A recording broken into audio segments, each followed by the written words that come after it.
Hello class, my name is Chris Markgraf. I'm a music education and vocal performance student here at Texas Tech. I'm a bass in the university choir and am learning the Mozart bass role Commendatore from the opera Don Giovanni.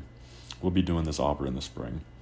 This summer I had the chance to perform the roles of Bartolo and Antonio from Mozart's Le Nozze da Figaro. This was done for the Matador Opera Workshop. Today I'll be talking about the low voice in the 18th century, specifically the bass. With some experience singing 18th century bass opera, naturally I was drawn to this topic. In this podcast, I will bridge the gap between 18th century bass repertoire and its predecessors from earlier time periods, speak about the bass's role in 18th century opera, and analyze some of Mozart's most influential works. Prior to the 17th century, when opera was making a rise, it seems that there was little use for the bass voice. In music's earlier polyphonic developmental stages, such as the 13th and 14th century, the main focus was on the cantus firmus, otherwise known as a fixed melody. As music continued to evolve, harmonies began to form, and the ground bass was developed. This gave music a sense of repetition and theme, allowing for more complex chord progressions to be formed. When composers began to strengthen their works by using this technique, the low voice became more popular. By the time opera emerged and became the focal point of music and culture, basses were in a high demand.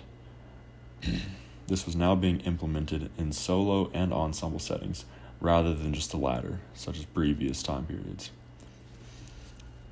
In the 18th century, basses were most commonly known and identified as noblemen, kings, and anti-heroes, or villains.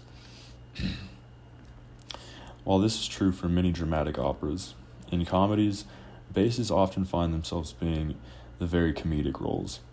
This is accomplished with the bass's broad range, spanning from an F4 above the bass staff down to a C2, 2 ledger lines below the staff.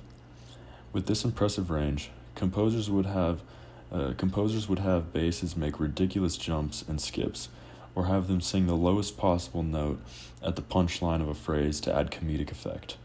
I can confirm this to be true. Mozart often did this in his shows. This is demonstrated in Don Giovanni when Leporello, a lead bass role, sings the catalog aria. He performs great leaps, showing off his range, all while exposing Don Giovanni for his list of affairs. Leporello was forced to keep this catalog. Mozart often did this as well in some of his other works, such as Le Nozze da Figaro. As for one of his more quote-unquote villainous roles, we see Mozart use the bass Commendatore to darken Don Giovanni at the end of the show, putting unnatural minor progressions and dissonance in the scene. He drastically intensifies the show as Don Giovanni is condemned to hell. My first takeaway from this research that I've conducted is that Mozart was a master of expression in his compositions. His bass roles do an absolutely fine job of showing this off.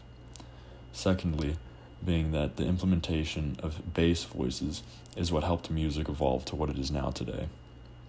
Lastly, bass repertoire from the 18th century has truly stood the test of time, still being performed all over the world. Thank you all for your time.